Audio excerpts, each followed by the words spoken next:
ஆண்டவராகிய இயேசு கிறிஸ்துவின் நாமத்தில் வாழ்த்துக்கள். இந்த நாளிலும் வேதாகமயியல் என்கிற தலைப்பின் கீழாக அகத்தூண்டுதல் என்கிற காரியத்தை குறித்து கற்றுக்கொள்ளப் போகிறோம். வேதாகமத்தினுடைய அந்த வடிவமைப்பில் 3 அற்புதமான முறைகளை பயன்படுத்தி தான் இந்த வேதாகமத்தை வடிவமைத்திருக்கிறார்கள். இவற்றை திருத்துவ கருவிகள் என்று சொல்லி அழைக்கிறார்கள். வெளிப்படுத்துதல், தேவனிடமிருந்து மனிதனுக்கு வெளிப்படுத்தப்பட்ட காரியங்கள், அதை வெளிப்படுத்துதல், அதை குறித்து நேற்றைய தினத்தில் நாம் பார்த்தோம். அகத்தூண்டுதல், மனிதர்களிடமிருந்து அந்த புரிந்து கொண்ட காரியங்கள் சொல்லாக காகிதத்தில் எழுதப்படுகிறதை தான் அகத்தூண்டுதல் என்று சொல்லி திருத்துவத்தினுடைய 2வது கருவியாக. 3வது ஒளிர்வூட்டுதல், காகிதத்தில் எழுதப்பட்டதை மனித இருதயத்திற்கு அது புரிந்து கொள்ளுகிற காரியத்தை தான் ஒளிர்வூட்டுதல். அதாவது வேதாகமத்தை சாதாரணமாக ஈஸியாக புரிந்து கொள்ள முடியாது, அதற்கு ஆவியானவருடைய உதவி தேவை. காகிதத்தில் எழுதப்பட்டதை மனித இதயத்துக்கு தெய்வீக ஒளிர்வூட்டுதலாக புரிவதைத்தான் ஒளிர்வூட்டுதல் என்று சொல்லி இந்த 3 காரியங்களை இந்த வேதத்தினுடைய படைப்புக்காக பயன்படுத்தி இருக்கிறதை நாம் அறிந்து கொள்ள வேண்டும். நேற்றைய தினத்தில் வெளிப்படுத்துதல் 12 முறைகளில் தேவன் வெளிப்படுத்துதலை வழங்கியிருக்கிறார் என்று பார்த்தோம். தூதர் வழியாக தேவனிடமிருந்து மனிதருக்கு செய்திகள் வந்தன. நேரடியாகவே தேவன் உரையாடின காரியங்கள், இந்த பிரபஞ்சத்தின் வழியாக அந்த படைப்புகள் நமக்கு சொல்லிக் கொடுக்கிற காரியங்கள், தீர்க்கதரிசிகள் வழியாக சொல்லப்பட்ட காரியங்கள், சொப்பனங்கள் வழியாக, தரிசனங்கள் வழியாக, கிறிஸ்து பழைய ஏற்பாட்டிலையும் அவர் மனித அவதாரம் எடுப்பதற்கு முன்பாகவும் வெளிப்படுத்தின காரியங்கள், அவர் ஊழியம் செய்யும் பொழுதும் கற்றுக் கொடுத்த காரியங்கள், அதே போல் அற்புதங்களின் வழியாக அவர்களுடைய பழைய ஏற்பாட்டின் நாட்களிலே ஊரீம் தும்மீம் அந்த ஏபோத்தில் வைத்திருந்த எஸ்ஆர்னோ என்று அறிந்து கொள்ளக்கூடிய காரியங்கள், சீட்டு போட்டு அவர்கள் பார்த்தார்களே ஆவியானவர் ஊற்றப்படுகிறதற்கு முன்பாக அந்த காரியங்கள், வசனத்தின் வழியாக, பராமரிப்புகள் வழியாக, அதாவது இந்த உலகத்தில் படைக்கப்பட்ட எல்லாம் சாப்பிடுது, எல்லாம் பராமரிக்கப்படுத, இதற்கு ஒரு மிகப்பெரிய ஒரு சக்தி வேணுமே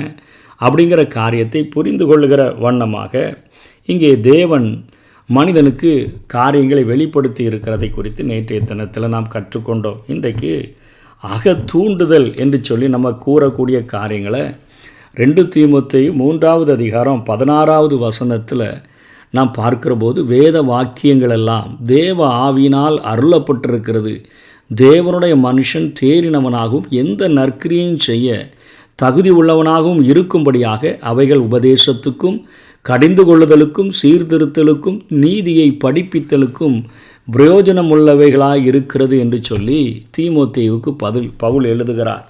இந்த காரியம்தான் அருளப்பட்டிருக்கிறது என்று சொல்லக்கூடிய காரியம்தான் கிரேக்க சொல் என்ன சொல்லி அழைக்கிறது? தியோப்னி இஸ்டோஸ் என்று சொல்லி அழைக்கிறது. தியோப்னி இஸ்டோஸ் என்று சொன்னால் தேவனுடைய சுவாசிப்பு என்று சொல்லி அர்த்தம். அகத்தூண்டுதல், அருளப்பட்டிருக்கிறது, தேவனுடைய சுவாசிப்பு பெற்ற வார்த்தைகள் என்று சொல்லி அர்த்தம். அதாவது தெரிந்து கொள்ளப்பட்ட மனிதர்கள் தவறின்றி வேதாகமத்தை படைப்பதற்கு இஷ்டம் போல எதையாவது எழுதிடக்கூடாது. அவர்கள் தேவன் விரும்புகிற காரியங்களை அவர்கள் பயன்படுத்தி எழுதுகிறதற்கு இந்த தேவ சுவாசிப்பு ஆனது உதவினது. அதை தான் அருளப்பட்டிருக்கிறது என்று சொல்லி பவுல் அந்த வார்த்தையை பயன்படுத்துகிறார். மூல மொழியிலே இது தியோப்னிஸ்டோஸ் என்று சொல்லி கிரேக்க மொழியில் அழைக்கப்படுகிறது. இந்த அகத்தூண்டுதல் பற்றிய நிறைய விளக்கங்கள் இருக்குது. அதாவது இயல்பு கொள்கைன்னு சொல்கிறாங்க. இக்கொள்கையின்படி மனிதனுக்கு இயல்பாகவே கொடுக்கப்பட்டுள்ள அவனுடைய ஞான ஒளியின் அடிப்படையில் தான் வேதாகமம் படைக்கப்பட்டது அப்படின்னு சொல்லிட்டு அவங்க என்ன சொல்கிறாங்க? ஷேக்ஸ்பியருக்கும், கம்பருக்கும், திருவள்ளுவருக்கும் இணையாக வேதாகம ஆசிரியர்களை வைத்து இதை அவர்கள் ஒப்பிடுகிறார்கள். இது மிகவும் தவறான ஒரு காரியம். வேதம் ஷேக்ஸ்பியர் எழுதிய காரியங்களுக்கோ, கம்பர் எழுதிய காரியங்களுக்கோ, திருவள்ளுவர் எழுதிய காரியங்களுக்கோ நாம் அதை நாம் கொண்டு செல்ல முடியாது. 2 பேதுரு 1வது அதிகாரம் 20ஆம் வசனத்தை பார்க்கும்போது, வேதத்தில் உள்ள எந்த தீர்க்க தரிசனமும் சுய தோற்றமான பொருளை உடையாதா இராதென்று நீங்கள் முந்தி அறிய வேண்டியது, தீர்க்க தரிசனமானது ஒரு காலத்திலும் மனிதருடைய சித்தத்தினாலே உண்டாகவில்லை, தேவனுடைய பரிசுத்த மனுஷர்கள் பரிசுத்த ஆவினாலே ஏவப்பட்டு பேசினார்கள். இதை தெளிவாக தெரிஞ்சுக்கிடணும். இயல்பு கொள்கைன்னா மனிதனுடைய அந்த ஒளி பெற்றவன் அநேக கண்டுபிடிப்புகளை சாதாரண மனிதர்களை மிஞ்சி சயின்டிஸ்ட்லாம் நிறையா கண்டுபிடிக்கிறார்களே, அதே போல் வேதத்தை படைச்சிட்டாங்க அப்படின்னு சொல்லி நாம் ஒருபொழுதும் எண்ணி விடக்கூடாது. தீர்க்க தரிசனமானது ஒரு காலத்திலும் மனுஷருடைய சித்தத்தினால் உண்டாகலை.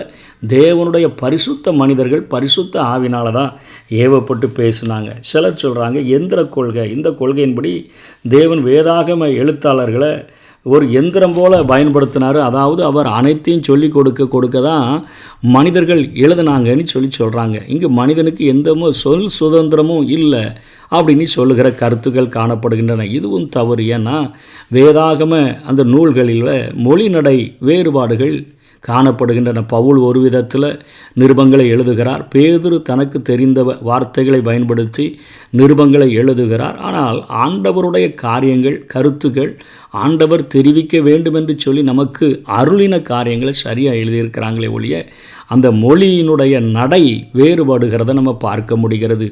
ஆகவே இதுவும் தவறு. மையக்கரு கொள்கை என்று சொல்லியும் சொல்கிறாங்க.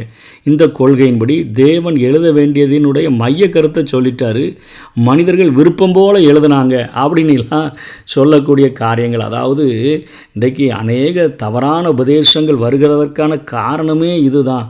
ஆகவே நம்ம இதை தெளிவாக புரிந்து கொள்ள வேண்டும்.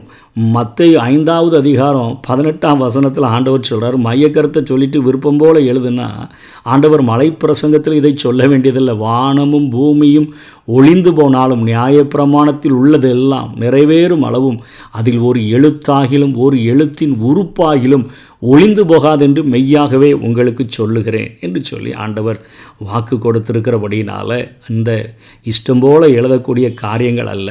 இதுவும் தவறான ஒரு காரியம். அதாவது அதுக்கப்புறம் சொல்கிறாங்க ஒரு பகுதி மட்டும் ஆண்டவர் சொல்கிறாரு, மீதி வரலாறு அறிவியல் எல்லாமே தன்னை போல் எழுதி வச்சிட்டாங்கங்கிற மாதிரி சொல்கிறாங்க. ஒரு பகுதி கொள்கை. இந்த கொள்கையின்படி வேதாகமத்தில் சில பகுதிகள் தான் தேவனுடைய சுவாசிப்பு பெற்றது, அதாவது தேவனால் அருளப்பட்டது, தேவனால் அகத்தூண்டுதலினால் கொடுக்கப்பட்டதுன்னு சொல்கிறாங்க. பிற பகுதிகள் மனித எழுத்துக்களால் ஆனவை என்று சொல்கிறாங்க. இந்த கொள்கை கூறுகின்ற காரியங்கள் நம்ம வேதாகமத்தில் நிறைய குறை இருக்குதுன்னு சொல்கிறதற்கு இது நம்மை வழிநடத்தி விடக்கூடியதாக இருக்கிறது. அதே போல் ஆன்மீக கருத்து கொள்கை. இந்த கொள்கையின்படி வேதாகமத்தில் காணப்படுகின்ற ஆன்மீக கொள்கைகள் மட்டும்தான் தவறற்றது, விசுவாசத்திற்குரிய அகத்தூண்டுதல் பெற்றது. பிற நிலைகள், அதாவது வரலாறை பற்றி சொல்கிறது, அறிவியல்லாம் பார்த்தோன்னா யோபு அத்தனையாய் பேசி வைத்திருக்கிறார். வரலாறுகள், ஹிஸ்ட்ரி, ஒவ்வொரு அந்த ஆண்டவர் எப்படி யாக்கோபை தெரிந்து கொண்டு இஸ்ரவேலாய் மாற்றி இன்றைக்கு இஸ்ரவேல் தேசம் உருவாகியிருக்கிறதோ, இன்றைக்கு எருசலேம் அவர்களுடைய தலைநகராக மாற்றப்பட்டிருக்கிறதோ, இந்த நிலைகள் எல்லாமே இது ஒரு ஆன்மீக கருத்து இல்லாததுனால, வரலாறாக இருக்கிறதுனால, அறிவியலாக இருக்கிறதுனால இது தவறுன்னு சொல்லக்கூடாது என்கிற காரியத்தையும் நாம் புரிந்து கொள்ள வேண்டும். முற்றும் அகத்தூண்டுதல் என்ற கொள்கையை சொல்கிறார்கள். இது கரெக்டான காரியம். இந்த கொள்கையின்படி வேதாகமத்தினுடைய அனைத்து பகுதியும் அகத்தூண்டுதல் பெற்றது. அப்படின்னா அருளப்பட்டது.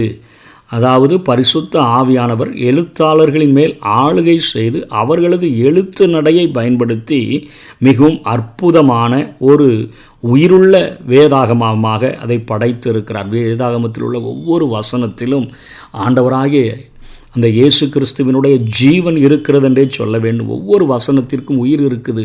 அதனால தான் இயேசு தைரியமாக சொன்னார், வானமும் பூமியும் ஒளிந்து போனாலும் நியாயப்பிரமாணத்தில் உள்ளதெல்லாம் நிறைவேறும் அளவும் அதில் ஒரு எழுத்தாகிலும் ஒரு எழுத்தின் உறுப்பாகிலும் ஒளிந்து போகாதென்று மெய்யாகவே உங்களுக்கு சொல்லுகிறேன். ஆகவே இந்த வேதாகமத்தினுடைய இந்த காரியம்தான் இது முற்றும் அகத்தூண்டுதல், முற்றுமே தேவனால் அருளப்பட்டது என்பதை நாம் நிச்சயமாக விசுவாசிக்க வேண்டும். இந்த அகத்தூண்டுதல் பற்றி நம்ம கொஞ்சம் புரிந்து கொள்ளணும். அருளப்பட்டது பற்றி நம்ம புரிந்து கொள்ளணும். என்னென்னா இது தேவனுடைய சுவாசிப்பு என்று சொல்லி நம்ம புரிந்து கொள்ளணும். சாதாரணமாக இதை புரிந்து கொள்ள முடியாது. இது சாதாரண புரிந்து கொள்ளுதலுக்கு இது அப்பாற்பட்ட ஒரு காரியமாக இருக்கிறது. வேத புத்தக ஆசிரியர்கள் மட்டுமே தேவ சுவாசிப்பு பெற்று இந்த நூல்களை அவர்கள் படைத்திருக்கிறார்கள். படைக்க வேண்டிய காரியங்களுக்கும் தெரிந்தெடுக்க வேண்டிய சொற்களுக்கும் ஆவியானவர் தமது வழி நடத்துதலை அவர்களுக்கு வழங்கி இருக்கிறதை நாம் உணர வேண்டும். தவறின்றி குறையின்றி எழுதி முடிக்க ஆவியானவர் எழுத்தாளர்களை கட்டுப்படுத்தி அவர் வழி நடத்தினார்.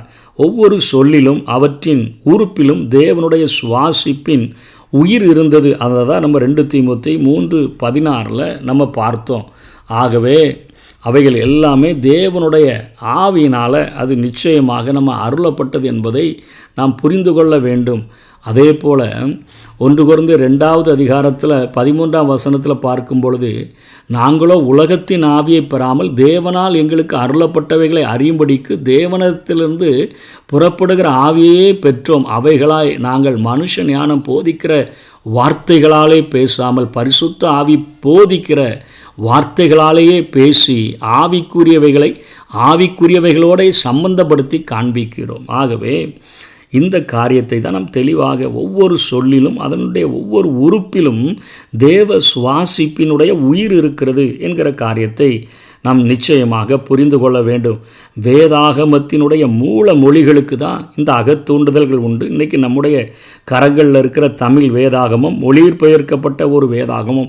அதில் சில நேரங்களில் ஒரு சில வார்த்தைகளில் கருத்து வேறுபாடுகள் காணப்படுகிறதை நாம் பார்க்க முடிகிறது. சில நேரங்களில் ஆங்கில வேதாகமத்தை ஒப்பிட்டு படிக்கும் பொழுது அல்லது பிற மொழிகளில் மொழிபெயர்க்கப்பட்ட அந்த வேதத்திலிருந்து நம்ம மொழிபெயர்ப்பினுடைய தவறுகளை புரிந்து கொள்ள முடிகிறது. ஆகவே மூல மொழிகளில் ஆண்டவர் எழுதி கொடுத்த வசனங்களில் மாத்திரமே எந்த ஒரு தவறும் எந்த ஒரு குறைபாடும் இல்லை. ஆனால் நம்முடைய மொழிபெயர்ப்புகளில் அர்த்தங்கள் மாறுகிற ஒரு சில குறைபாடுகள் காணப்படுகிறது.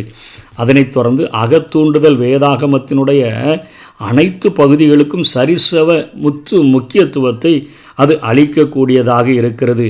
இந்த அகத்தூண்டுதல் அருளப்பட்டிருக்கிறது. அதாவது இந்த அருளப்பட்ட வார்த்தைகளை மனசுக்கு வந்த மாதிரிலாம் இன்றைக்கி வியாக்கியானம் செய்கிறார்கள். அது வியாக்கியானம் செய்கிறது தடை விதிக்கக்கூடியதாக இந்த வசனங்கள் காணப்படுகின்றன. இது அதாவது சௌரியத்துக்கு நம்ம எதையாவது சொல்லி நம்ம வியாக்கியானம் செய்யக்கூடாது.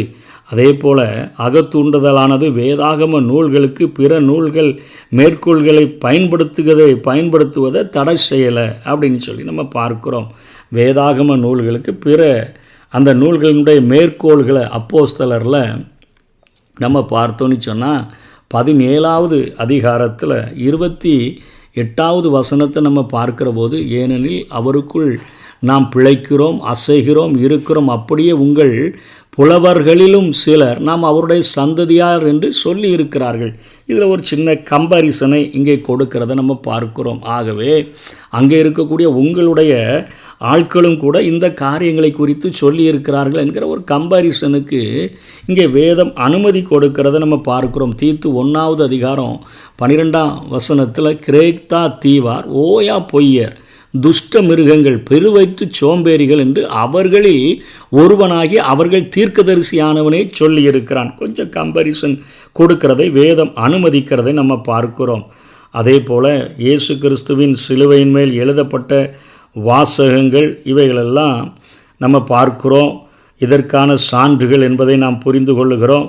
அதே போல் தேவன் மனிதனுக்கு எவற்றை வெளிப்படுத்த விரும்பினாரோ அவற்றை மட்டும் அவர் எழுதி நமக்காக அவர் தந்திருக்கிறார் என்பதைத்தான் 2 தீமோத்தேயு 3வது அதிகாரத்தில் 15வது வசனத்தில் இருந்து 17வது வசனம் வரையிலும் நாம் பார்க்கிறோம். 2 தீமோத்தேயு 3வது அதிகாரம் 17-15 வேத வாக்கியங்கள் எல்லாம் தேவ ஆவியினால் அருளப்பட்டிருக்கிறது. தேவனுடைய மனுஷன் தேறினவனாகவும் எந்த நற்கிரியையும் செய்ய தகுதியுள்ளவனாகவும் இருக்கும்படி அவைகள் உபதேசத்துக்கும் கடிந்து கொள்ளுதலுக்கும் சீர்திருத்தலுக்கும் நீதியை படிப்பித்தலுக்கும் பிரயோஜனம் உள்ளவைகளாக இருக்கிறது என்று சொல்லி நாம் பார்க்கிறோம். ஆகவே வேத வசனங்கள் அகத்தூண்டுதலின்படியாக அருளப்பட்டிருக்கிறது.